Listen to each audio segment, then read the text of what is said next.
before the world knew kings or borders. Inside a modest tent, a young boy named Temujin dreamed of uniting the tribes.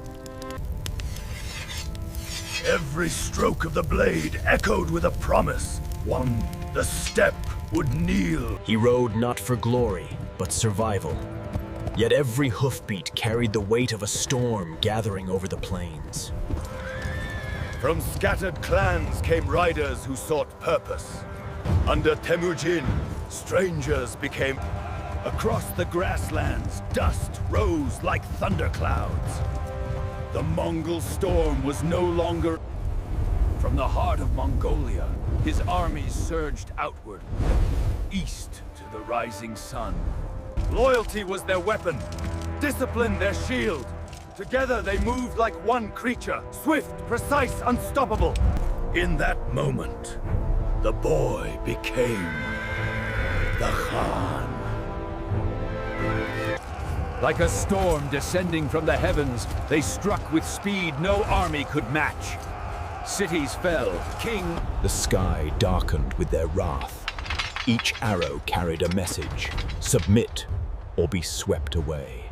When the storm passed, nothing stood against it. Only ashes and the echo of hoofbeats. He knew peace was only a pause between wars.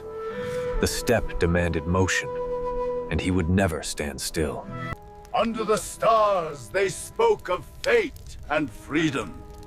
But in Temujin's heart burned a truth. He vowed that no child of the steppe would suffer as he had. To unite them all, fain. That was his destiny. As the sun rose, so did his dream. Tribes became nations.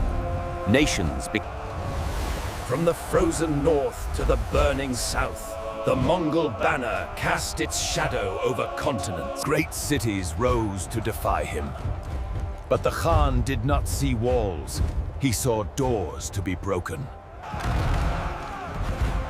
The siege was swift and merciless. Fire rained from the sky, and the Mongols... The gates of Central Asia fell, one after another. Resistance turned to dust beneath hooves of thunder. For those who resisted, mercy was rare. For those who surrendered, the Khan offered order through fear. The lifeline of Asia, the Silk Road, trembled. Empires that once thrived on gold now traded in survival. Samarkand, jewel of the East within, its walls gleamed like pride itself. The siege roared for days. The Mongols fought not for land, but for legacy. When the gates finally broke, the steppe claimed the city. From that moment, the East belonged to the Khan. Messengers rode like shadows. Orders flowed faster than armies. The empire moved as one living beast. Beyond Samarkand lay Persia, a land of kings and scholars. The Khan saw not culture, but challenge. The Shah of Khwarezm insulted the great Khan, a mistake that would rewrite history in blood. Vengeance rode from the steppes. Genghis Khan unleashed fury not upon a nation, but upon arrogance itself. When the mutilated messengers returned, silence fell across the steppe. He swore before the eternal sky that Persia would burn. His vengeance would be as vast as the... From the Altai to the Caspian, tribes answered his call. A tide of iron swept toward Persia. They crossed frozen rivers, deserts, and mountains than this, chasing vengeance across the map of the world. The Shah's cities stood proud, unaware that their walls faced the storm of the century. At dawn, the Mongol sky turned red.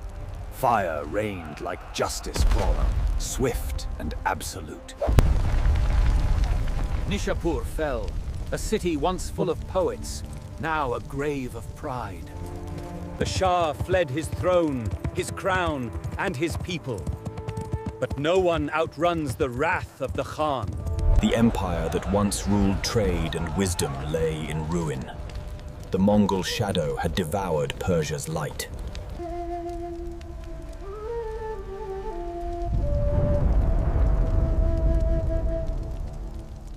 When Persia burned, the Khan looked west. Beyond the mountains lay kingdoms unaware that the storm was not yet spent. The Mongols stood at the frontier of the Islamic world, a meeting of faith and fury that would change history forever. The rivers ran red as Baghdad resisted, but no wall, no faith could stand against the storm of steel.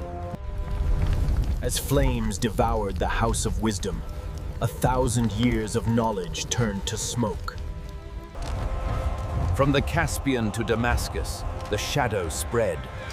The Khan's name became a whisper of Even winter could not stop them. The frost only sharpened their resolve, Pekala, and their blades. When East met West on the plains of Kalka, chivalry shattered beneath precision. Strategy. From Hungary to Poland, the rumors spread like wildfire. The horsemen of the apocalypse had arrived. In the twilight of his life. From the ashes of conquest rose a new world. Roads,